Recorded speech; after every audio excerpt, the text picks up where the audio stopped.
ক্ষমতাচ্যুত সাবেক প্রধানমন্ত্রী শেখ হাসিনাকে এত সহজে বাংলাদেশে ফেরত নাও পাঠানো হতে পারে। নিরাপত্তার জন্য ভারতে পাঠালেও ওই সময় তার বিরুদ্ধে কোনো আইনি মামলা ছিল না, আর এটি প্রত্যর্পণকে জটিল করে তুলবে এমনই ইঙ্গিত দিয়েছেন ভারতের একাধিক পররাষ্ট্রনীতি বিশেষজ্ঞ। মার্কিন সংবাদ মাধ্যম ভয়েস অব আমেরিকা এবং ভারতের সংবাদ মাধ্যম ANI এর প্রতিবেদনে এসব তথ্য উঠে এসেছে।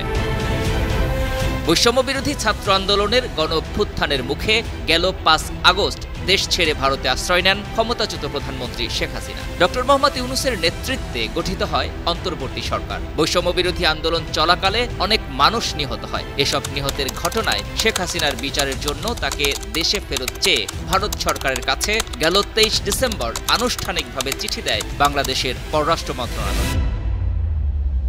গেল 29 ডিসেম্বর ভয়েস অব আমেরিকার এক প্রতিবেদনে বলা হয়, অন্তর্বর্তী সরকারের এই সিদ্ধান্তকে স্বাগত জানিয়ে ঢাকায় মার্কিন দূতাবাসের সাবেক কূটনীতিক জন ড্যানিলোভিস বলেছেন, ভারত সরকার হাসিনাকে হস্তান্তর করতে অস্বীকার করলেও দিল্লিকে আনুষ্ঠানিকভাবে চিঠি দিয়ে অনুরোধ জানানো ঢাকার জন্য বেশ সার্থক হয়েছে। তিনি বলেন, এই চিঠি দেওয়ার বিষয়টি ভারতকে অনবরত স্মরণ করিয়ে দেবে যে বাংলাদেশ ন্যায় বিচারের চেষ্টা চালিয়ে যাবে। এজন্য ভারতকে বেছে নিতে হবে তারা বাংলাদেশি জনগণের পাশে থাকবে নাকি ক্ষমতাচ্যুত স্বৈরশাসকের সাথে থাকবে। একইভাবে হাসিনার দোসরদের ফিরিয়ে দিতে ভারতকে চাপ দেওয়া বাংলাদেশ সরকারের উচিত বলেও তিনি মন্তব্য করেন। গেল 24 ডিসেম্বর দিল্লিতে সংবাদ সম্মেলনে ভারতের পররাষ্ট্র মন্ত্রণালয়ের মুখপাত্র রণধীর জয়সওয়াল হাসিনার ফেরত চাওয়া সংক্রান্ত চিঠি পাওয়ার বিষয়টি স্বীকার করেন। সংবাদ সম্মেলনে এক ভারতীয় সাংবাদিক শেখ হাসিনাকে ফেরত পাঠানো নিয়ে নরেন্দ্র মোদী সরকারের মন্তব্য জানতে চাইলে তিনি বলেন, শেখ হাসিনার প্রত্যর্পণ ইস্যুতে কেন্দ্রীয় সরকারের কোনো মন্তব্য নেই। তবে শেখ হাসিনাকে এত সহজে বাংলাদেশে ফেরত পাঠানো নাও হতে পারে বলে ইঙ্গিত দিয়েছেন ভারতের পররাষ্ট্রনীতি বিশেষজ্ঞরা।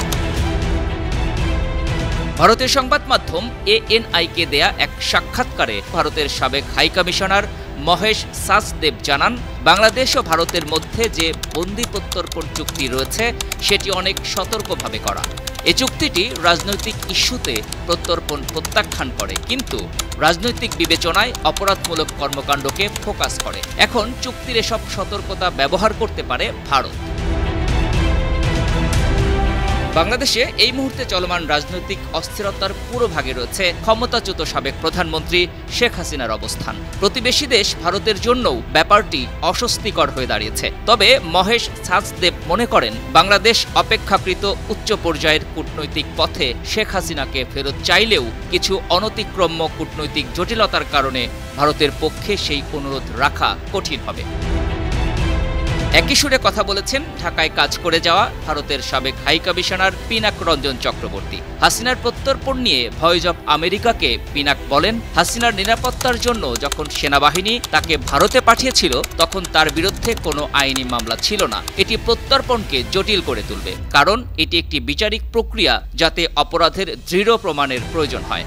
ঢাকায় নিযুক্ত ভারতের সাবেক এই হাইকমিশনার আরও বলেন, ভারতে পাঠানোর সময় আইনি মামলা না থাকা ছাড়াও দ্বিপাক্ষিক প্রত্যর্পণ চুক্তিতে রাজনৈতিক ব্যতিক্রম ধারার পাশাপাশি ন্যায্য আচরণ এবং সুরক্ষার জন্য ধারা রয়েছে। এই শর্তগুলি পূরণ না হলে প্রত্যর্পণ অস্বীকার করা যেতে পারে। Desk report 52 TV.